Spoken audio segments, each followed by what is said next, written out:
আসসালামু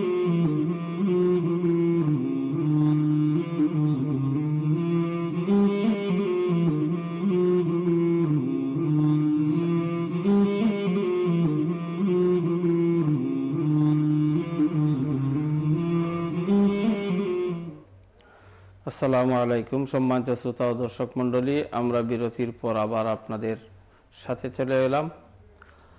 আমরা আমাদের অনুষ্ঠানের শেষ পর্বে চলে এসেছি।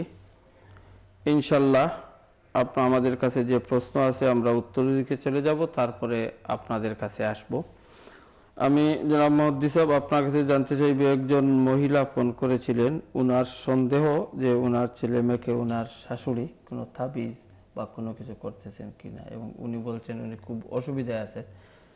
আপনার এই ব্যাপারে একটু যদি বলে দেন।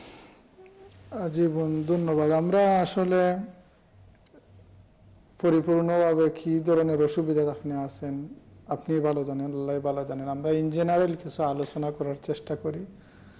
প্রথমত তাবিজ যে বিষয়টা, এই বিষয়টা সুন্নতে রসুলের সাথে সম্পর্কিত। তাবিজ করা সুন্নত। তাবিজ অর্থ হচ্ছে কোনো অসুবিধায় পড়ে আল্লাহর আশ্রয় নেওয়া অথবা দোয়াদুরুর আশ্রয় নেওয়া হচ্ছে তাবিজ। আল্লাহর আশ্রয় না নিয়ে যদি অন্য কোনো কারো আশ্রয় নেওয়া হয়, এটা হচ্ছে শিরিক এবং সম্পূর্ণরূপে হারাম।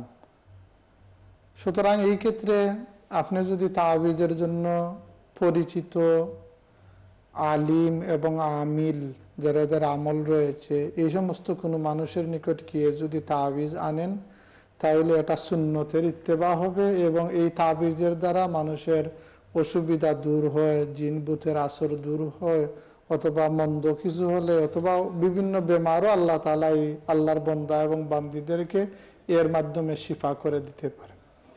তাবিজের অর্থ এটাই নয়। তাবিজ আমি বলছি, তাবিজের মূল অর্থ হচ্ছে আল্লাহর আশ্রয় গ্রহণ করা, আল্লাহর কালাম অথবা দুআদুরের আশ্রয়।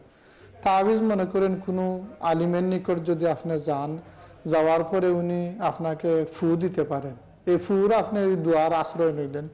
হুজুরে পাক সাল্লাল্লাহু আলাইহি সাল্লাম হযরত হাসান এবং হুসাইন রাদিয়াল্লাহু তাআলা আনহুকে ফু দিতেন যে আউযু বিকালিমাতিল্লাহি তাম্মাতি কুল্লিহা মিন শাররি মা খালাক ওয়া মিনাল হাম্মাতি ওয়া মিন আইদিল লাম্মাতি, এই দোয়া পড়ে আল্লাহ রসুল দুয়ারে ফু দিতেন। অথবা তিনি হয়তো ফানিতে ফু দিয়ে বলতে পারেন যে ফানি ফুটা তোমরা খাইও, এটা একটা তাবিজ, এটা আপনি আশ্রয় লইলেন। অথবা তিনি কোনো কিছু যদি কাগজে লিখে দেন আর বলেন যে এই টুকরা তোমার নিকট রাখিও, হয়তো আল্লাহ তাআলা এই দুয়ার বদৌলতে তোমাকে মন্দ থেকে আল্লাহ হেফাজত করবেন, এটাও কাজ করে, এটাও একটা শিফা দেয়। যেমন আব্দুল্লাহ হাদিস শরীফে এসে আব্দুল্লাহ ইবনে আমর ইবনুল আস রাদিয়াল্লাহু তাআলা আনহু এই যে আল্লাহ রসুল যে দোয়া পরে হাসান এবং হুসাইনকে ফু দিতেন, এই দোয়াটি তিনি কাগজে লিখে উনার বাচ্চাদের গলাতে লটকিয়ে রাখতেন, যা আমরা বর্তমানে যেভাবে বাচ্চাদের গলাতে রাখি, এটা হচ্ছে তাবিজ। এবং এই তাবিজের জন্য অবশ্যই আপনারা ইয়াদ রাখবেন পরিচিত আলিম হতে হবে এবং উনার আমল আখলাক সম্পর্কে জানতে হবে যে উনি বালা আমল আখলাক রয়েছে, উনি আলিম রয়েছেন। একজন মানুষ নিজে আলিমই নয়, সে তো সূরা ফাতিহা যদি সে শুদ্ধ করে পড়তেই না পারে, তাহলে আপনাকে ফু দিবে কিভাবে? একজন মানুষ যদি আলিমই না হন, আপনার শাশুড়ি মনে করেন বা যিনি তাবিজ কিভাবে নিজে করেন না অন্যদিকে করেন আমরা জানি না, আপনি ভালো জানেন, উনি যদি আলিমই না হন তাহলে উনি কিভাবে তাবিজ দিবেন? দ্বিতীয়ত হচ্ছে যদি উলামায়ে কেরামের নিকট ছাড়া অন্য কোনো মানুষ যারা অন্য তন্ত্র মন্ত্র দিয়ে তাবিজ করে, তাদের নিকট যাওয়া সম্পূর্ণরূপে নিষেধ, এবং হয়তো তারা অনেক ক্ষেত্রে তারা শিরকি বাক্য তারা ব্যবহার করতে পারে। দ্বিতীয়ত আরেকটি হচ্ছে যে তাবিজ কাজ করে কিনা, যেহেতু ভালো জিনিসে কাজ করে, মন্দ জিনিসে এভাবে কাজ করে। আমরা জানি আমাদের সাথে ফেরেশতা যেভাবে রয়েছেন, শয়তানও রয়েছে, ভালো মন্দ উভয়টি দুনিয়াতে রয়েছে। ভালো জিনিসে ভালো কাজ করে, মন্দ কাজ যেমন জাদু অথবা বাদ তন্ত্র মন্ত্র যা রয়েছে এইগুলো কিন্তু মানুষকে ব্যাড এফেক্ট করে। খুদ রসুল পাক সাল্লাল্লাহু আলাইহি সাল্লামকে জাদু মন্ত্র দিয়ে 6 মাস পর্যন্ত অস্থির করে রাখা হলো। এটা এই দুনিয়াতেই মন্দ যেহেতু আছে, এই মন্দকে আমরা অস্বীকার করি না। কোনো মানুষ যদি এই মন্দর আশ্রয় নিয়ে অন্য মানুষের ক্ষতি করে, জাদু মন্ত্রের আশ্রয় নয়, তো এই মানুষ মুসলমানই থাকতে পারে না এবং মৌতের সময় সম্পূর্ণরূপে ঈমান হারা হয়ে এরা দুনিয়া থেকে বিদায় হবেন। সুতরাং এই ক্ষেত্রে আপনাকে আমি বলবো এইটা যে আপনি, আমি মনে করি প্রাইভেটলি কোনো আলিমের পরামর্শ নেবেন এবং প্রতিদিন ঘুমানোর সময় সূরা নাস এবং ফালাক পড়ে আপনার নিজের বুকেও ফু দিবেন এবং বাচ্চাদের মাথায় বুকে আপনি ফু দিবেন, ইনশাল্লাহ আল্লাহ তাআলা হেফাজত করবেন।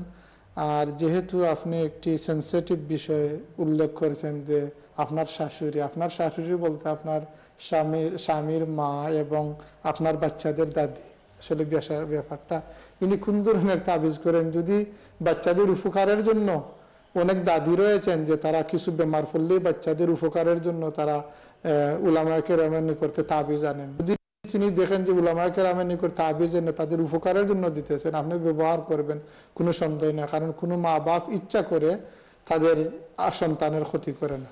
আর যদি এই ধরনের মনে করেন যে আমাদের ফ্যামিলি বা বাচ্চাদের ক্ষেত্রে অশান্তি, এমন কিছু দুঃখজনক হলে সত্য, কিছু কিছু শাশুড়ি অথবা কিছু মানুষ এইভাবে সমাজে রয়েছে, যদি মনে করেন যে এই ধরনের কিছু, তাহলে আমি আগে বললাম এই পদ্ধতিতে আপনি অবলম্বন করবেন, ইনশাআল্লাহ আল্লাহ আপনাকে হেফাজত করবেন। জি, ধন্যবাদ জনাব। সম্মানিত দর্শক মন্ডলী, আজ আপনারাও শুনলেন এই তাবিজের ব্যাপারে। যদিও একজন প্রশ্ন করেছিলেন, কিন্তু এই উত্তরের মাধ্যমে আমরা এই ব্যাপারে আমাদের পরিষ্কার একটা ধারণা পেলাম। দেখি আমাদের সাথে কে রয়েছেন। হ্যালো, আসসালামু আলাইকুম। আসসালামু আলাইকুম। সালাম আলাইকুম। ওয়ালাইকুম আসসালাম। হ্যালো। জি,